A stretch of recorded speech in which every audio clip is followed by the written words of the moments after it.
As we profile T.S. Eliot on the program this morning, we're joined by Professor Robert Crawford, who's an emeritus professor of poetry at the University of St Andrews. His latest work is called Eliot After the Wasteland, which is due to be released in Australia later on this month. Hello, Robert. Hi. Hello, Trevor. Hey, Robert, before we talk about Eliot, can you give us an example of his poetry for people who may not be aware of it and what it sounds like? Sure. Here's 13 lines from The Wasteland, from the last part of the poem. What I love about Eliot is his ear for the sound of words.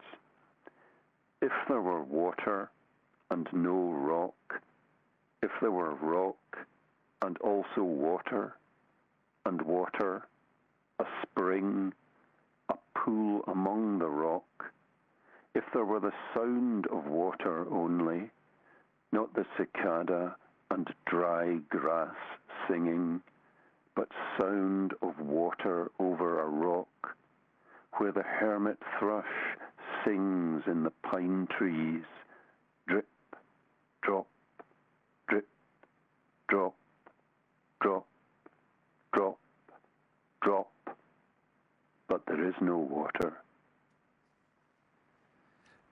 You know, as a person that isn't aware of a lot of poetry, Robert, and who hasn't read very much of T.S. Eliot, before I started this, before the conversation, I was finding out we were talking about The Wasteland. I read half of The Wasteland and I was fascinated reading it, and it was almost like looking at a graphic novel and going through pages of a graphic novel, but not quite knowing what was going on, but having these incredible images of what was going on, but wanting to know more about the story itself.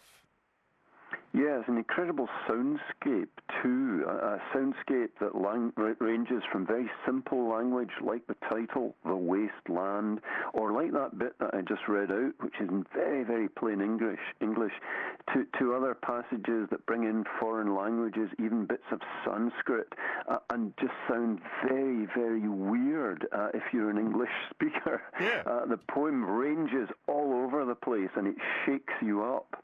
Even 100 years after it was written, I think it still shakes you up. And you can hear, as I hope you heard in that wee bit that I read there, a music of intense despair that recurs in the poem. And there's a tension there as well. Yeah. But there is throughout the sense of waste. If that's the case, is it important to know the story behind the poem and what's happening in his life to truly understand it? I think often when you hear the poem, particularly when you hear it aloud, you sense this intensity that's there in it, and this kind of despairing music. And so it does help, if only because it confirms your own intuitions, to know a little bit about what was going on in Eliot's life, because it's a kind of cry from the heart in some ways, though it's also a poem published in 1922 that people often see as kind of summing up the waste of World War I and the ravages of the Spanish flu pandemic afterwards, which had killed millions of people. So there's a sense of kind of death and gloom that pervades the poem, which is partly personal and partly societal, I think. So in that case, is it, if you were to do that, to analyse the poem and take a look at what is happening in his life and what's happening within the country, is it better to read the book and the poetry first and then take a look at what was happening, or vice versa? I think the truth is you read the poem aloud to yourself, first of all, yeah, and you hear this weird acoustic. And often you'll find yourself asking, what on earth is that? What's going on there? It probably helps to know that by the time he wrote the poem, when he was in his early 30s, he realized that he'd made a disastrous marriage. He'd basically married the wrong woman. He was an immigrant. He'd grown up in America, but by this time he was living in England. and he missed his family and he missed aspects of America intensely, though he was excited by literary London. And he'd realized not only that he'd married the wrong person, but that he was still in love with his sweetheart back in America, though it seemed too late to do anything about that. And one of the interesting things for me as his biographer was having access to his over 1,000 letters that he wrote to this woman, Emily Hale, with whom he was still in love in America. It was a relationship that lasted over 50 years, though it was never consummated. And when you read these letters, and I quote quite a lot of them in the book, you realize how intensely emotional a person Eliot was, though often people think of him very much as a kind of cold intellectual. He was very clever, he was very intelligent, but he was also very intense and emotional, and that's what you hear in the poetry. Is that what you're wanting to do within your book, is to take a look at the person more than analysing the poetry, because that's been done a fair bit as well? Yeah, well, I was writing a biography. I wasn't writing a critical book, but I was wanting to give a sense of where some of Eliot's poetry came from, and sometimes perhaps of how frustrated he could become when he realised that people just didn't quite understand what he was like under this rather shy, rather formal demeanour that he had. Here's a little snatch from one of his letters to Emily Hale. There will be so much in existence to give a very false impression of me, and so few clues to the truth. Can I make clear to you my feeling, I wonder? I admit it's egotistic and perhaps selfish, but is it not natural when one has had to live in a mask all one's life to be able to hope that someday people can know the truth if they want it? And he goes on to talk about how often he meets people and he can see the impression he's made on them.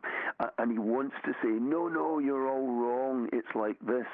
But because of these disasters in his personal life, he just feels unable to blurt it out. So why was it that there was that impression that he lived behind a mask? Because if he's frustrated by the fact that people feel that way about him, why is it that they felt that way?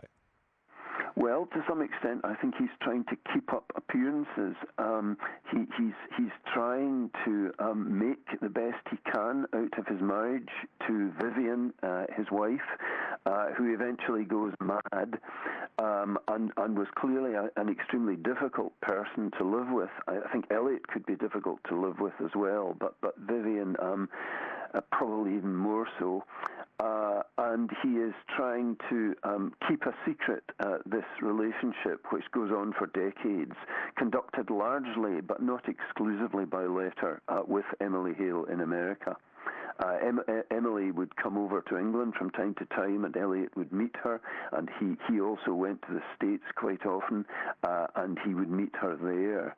But it wasn't a relationship that he could make public, and he did his best to keep it secret. So he was quite a secretive and elusive individual. It's no accident that one of his best-known poems from the book that that underpins the musical Cats, though Eliot didn't write the poems in that as a musical. One of his best-known poems is Macavity, the mystery cat, who seems always elusive and will never be caught. I think Eliot realised that he was a bit like that himself. If that was the case, though, because poetry is such an emotive medium, how is it that those emotions didn't come out through his poetry? Oh, I think the emotions come out in the poetry. It's just that he's not a confessional poet in the sense that he doesn't give you all the autobiography in the poem, but the emotion comes through. It's sometimes, I think, a mystery to people, though, how there can be so much emotion in the poetry of this man who was often seen as cold and aloof and distant and extremely fastidious. He worked a lot of his life as a banker, and then he was a publishing director. So he's quite formal, buttoned up. There was a joke about him that was passed on by Virginia Woolf at one point, that T.S. Eliot in his four-piece suit. So in that case, there are sort of two sides to it. There's the banker, there's the publisher, there's that image that is very businesslike, and then there's the poetic side as well. Yes. I suppose, like most people, he showed different sides of himself to different people he met, different people he interacted with, different people he wrote to. He's complicated, but a lot of people are complicated, I think, when you get to know them. So I'm not wanting to at all to suggest that he's weirdly inhuman. If anything, through writing his biography, I'm wanting to humanize him, to show that he did feel deeply, and to convince readers that, yeah, we hear that in the poetry. I mean, because it's true. We all have different personas. We all have different sides. But perhaps with poets or people that are involved in those sorts of mediums, there's an expectation that you're something. But this poet shows that we're all we're all the same. Well, I think we all share certain aspects. And one aspect clearly that was important to Eliot was that he wanted to be loved. Not in a kind of easy sense. I don't mean that he wanted people to think what a great guy he was, but he wanted a love relationship. We'll go straight to your calls as we talk with Professor Robert Crawford. Julian, good morning. Good morning. Could you explain the reason why the Eliot estate does not approve of Andrew Lloyd Webber's adaptation of T.S. Eliot into the 1981 Broadway hit Cats? Robert? I don't think you're quite right there, Julian. The Eliot estate gave permission and worked with Andrew Lloyd Webber to bring that musical into being. I was told that there was some controversy about the adaptation of that musical into the basis of the stories weren't quite true. Would that be correct? Not really. It was Eliot's second wife. When Eliot was quite an old man, i.e. about 70, he married his secretary, Valerie, and Valerie lived until 2012, and it was Valerie who gave permission to Andrew Lloyd Webber to use Old Possum's Book of Practical Cats in what became the musical Cats. And she made lots of money out of this, and I think she was pretty keen on the idea of cats. It may seem odd that the poet of the wasteland was also the poet whose work gave rise to Cats, but Eliot, who'd grown up in St. Louis, a great city of jazz in the States, all his life was very keen not just on jazz, but also on music hall songs. So I think he might quite have liked the fact that his poems for children in Old Possum's Book of Practical Cats had become this hit musical. And certainly the estate did not stand in Andrew Lloyd Webber's way. And within that, so you talk about his relationship with his secretary, because we were talking earlier about his desire to be loved and so forth. Did he achieve that? Did he have that love that he was looking for in his life? At the very end of his life, he did, yes. He had virtually stopped writing poetry by this stage, but he had a very happy marriage for about the last 7 years of his life, marrying this woman who was about 40 years younger. And I met her once or twice, and in interviews she talks about how she thought there was a little boy inside Eliot that's never quite been released. And I think she brought him various kinds of happiness in his old age, yeah. Phil, good morning. Morning. Forgive the hidden paw. Crawford's a famous clan, if I may ask.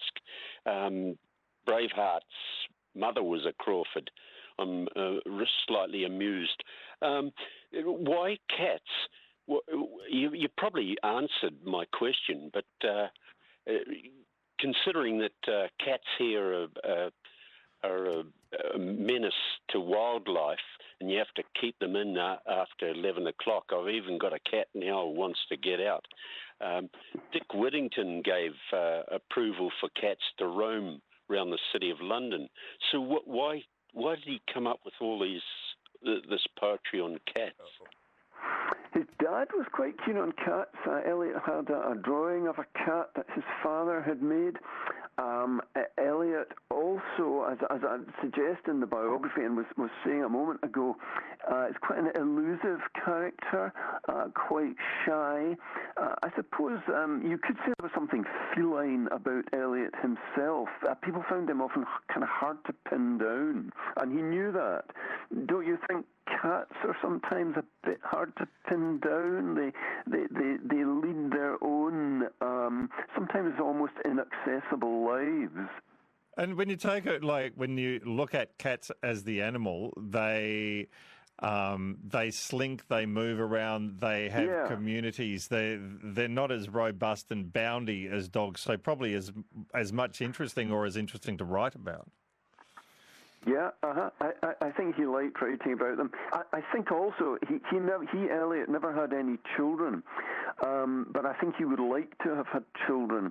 And writing Old Possum's Book of Practical Cats was a way of doing something for children, and kind of reaching out to a very, very different audience from the originally rather elite audience who read The Wasteland. For the same reason, I think he wanted to write these poems for children as he wanted to write for the theatre. From the 1930s onwards, he writes plays, perhaps the best known is Murder in the Cathedral. And I don't think the poetry in them is they're all in verse, but I don't think the poetry is as intense as the poetry of The Wasteland or his wartime poems in 4 quartets. But it's clearly that he wanted to reach out to a big audience through the theatre. And although Cats didn't come out until, I think, 16 years after Eliot himself was dead, nonetheless, this idea of a popular theatrical success is something very much that he wanted. A text here from Mark in Bendigo who says, Trevor, I've been doing postgraduate research on Eliot and his religious thinking. I'd be interested in your guest's thoughts on that.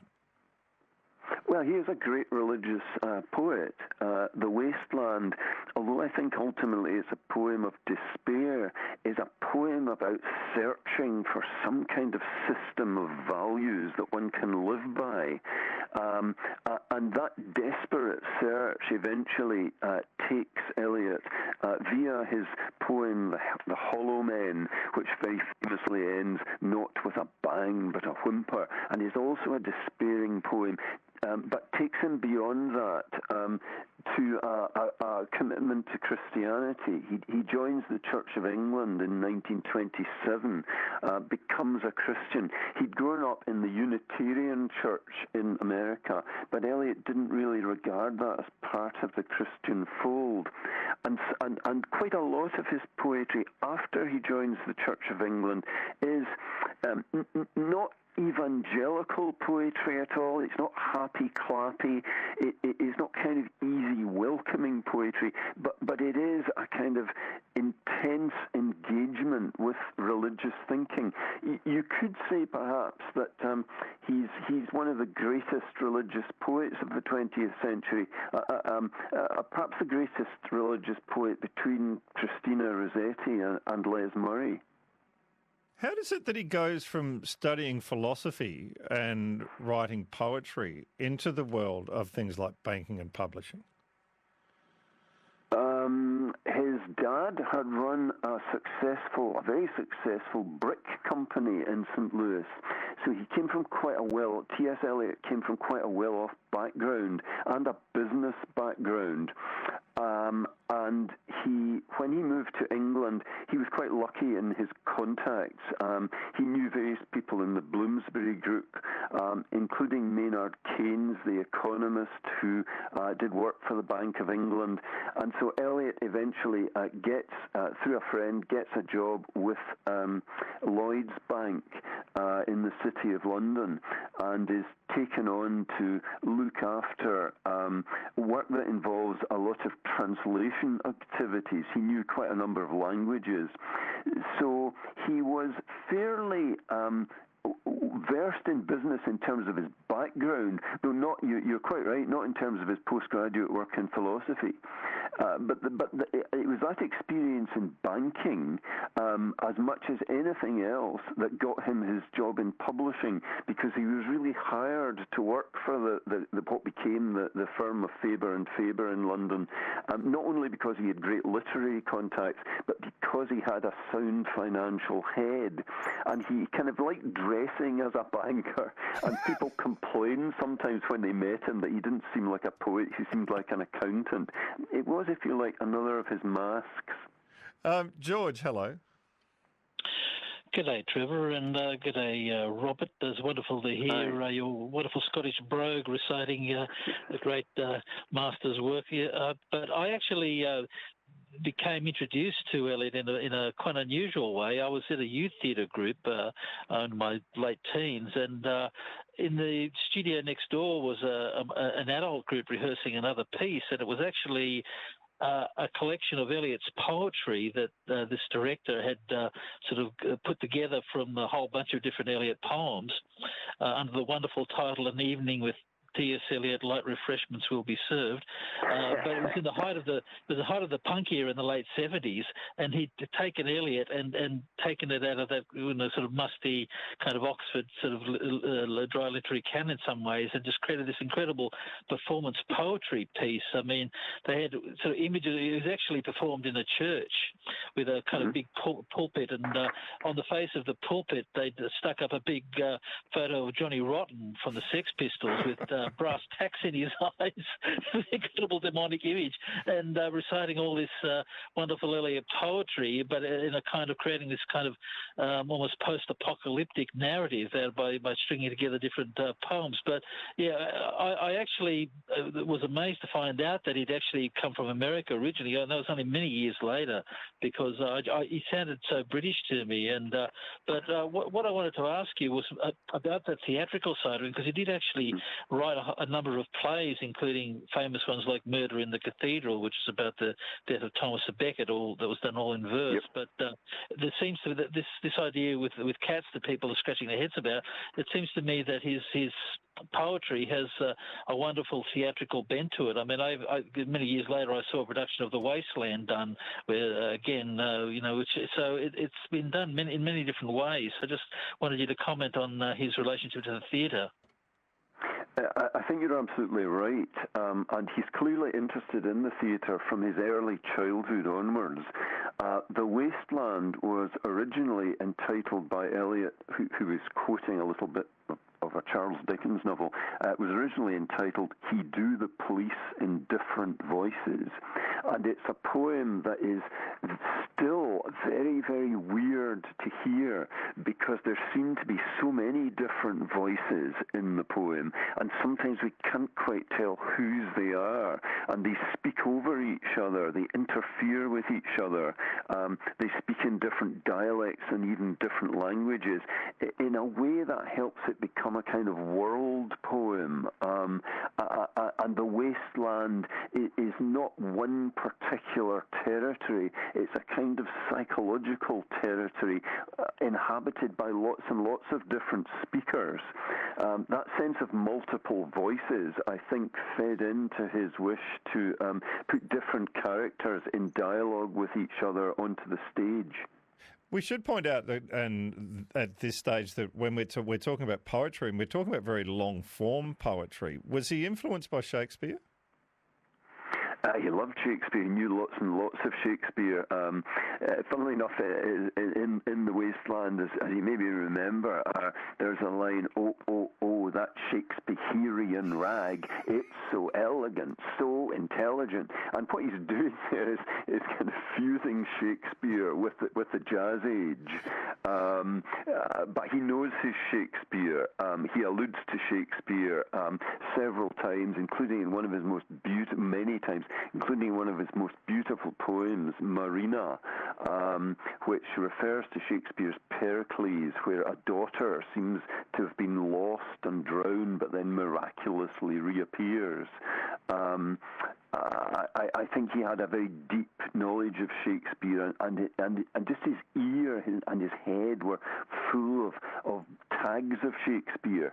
though when it came to writing drama for himself, of course, he thought that Shakespeare was the curse of English drama, because if you wanted to do anything new in drama, you had to make it sound un-Shakespearean. Otherwise, it just kind of was completely overshadowed by Shakespeare.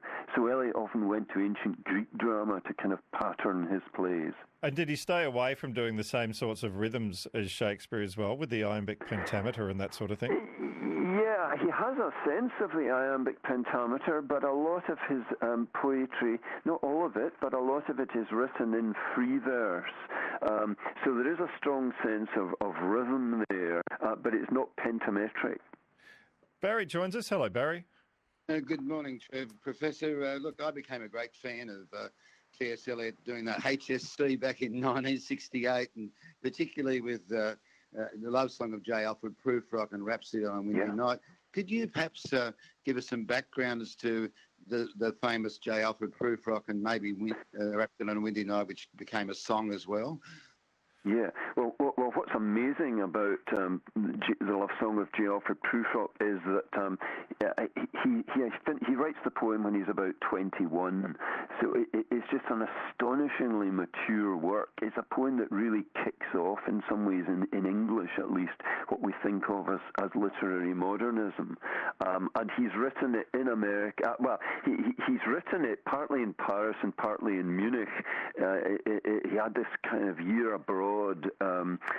When he was a student at Harvard, he went to Paris for a year in 1910 to 11, and writes the poem in Europe, though it's not published for is not published for 4 or 5 years after that, and it doesn't come out in his first book until 1917. So there's a big delay between his writing it and his publishing it. When he first tries to publish it, as you maybe know, some people think it's mad. It's just kind of crazy. It's that poem, in case some listeners can't quite call it to mind, it's a poem that begins, "Let us go then, you and I, when the evening is spread out against the sky like a patient etherized upon a table." And there's a kind of shock in that image of a patient etherized upon a table, somehow being compared to an evening sky. People just thought it was crazy. But I think most folk, when they hear it, can't afterwards get it out of their heads. It's a poem of unpredictable rhymes. The word table, in patient etherized by table, there's never a rhyme comes to rhyme with table, but I and sky and streets and retreats and hotels and shells, the other end of line words in the first part of the poem all have rhymes. So it both kind of leads your ear to expect certain things, and then at other moments absolutely throws you. And that's the way Eliot's poetry tends to work generally. When you take a look at his life, when did he start to be recognised, and who was it that recognised him in the beginning?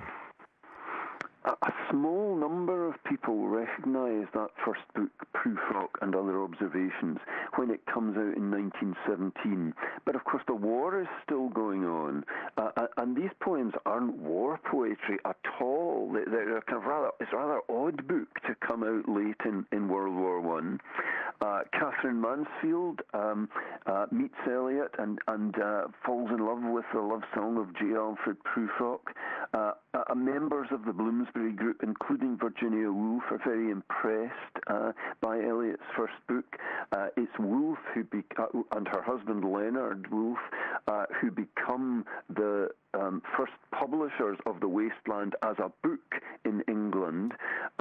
So these kind of avant-garde London literary figures admire what's going on, but it takes some time for Eliot's poetry to acquire a mass audience. It just sounds so weird, so new, and so difficult that a lot of people just don't know what to make of it. There's also probably in some quarters kind of resentment in England that he's this upstart American immigrant poet. So he doesn't always have it easy.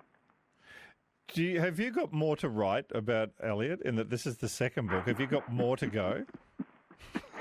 I don't think I'm going to write another book about Eliot, but I probably haven't said the last word. What is it you personally like about his work? As a poet yourself, what is it that you like about his work the most?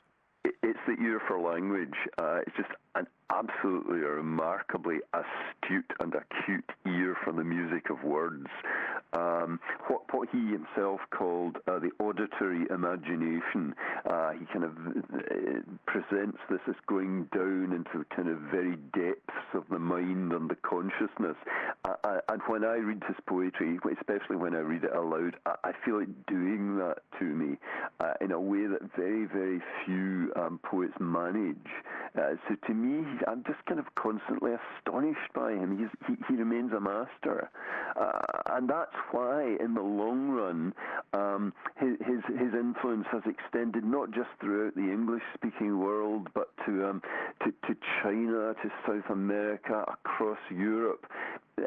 He is, in some ways, the most significant 20th century poet, I think, globally. Which is the great place for us to finish. Thank you for joining us on the program.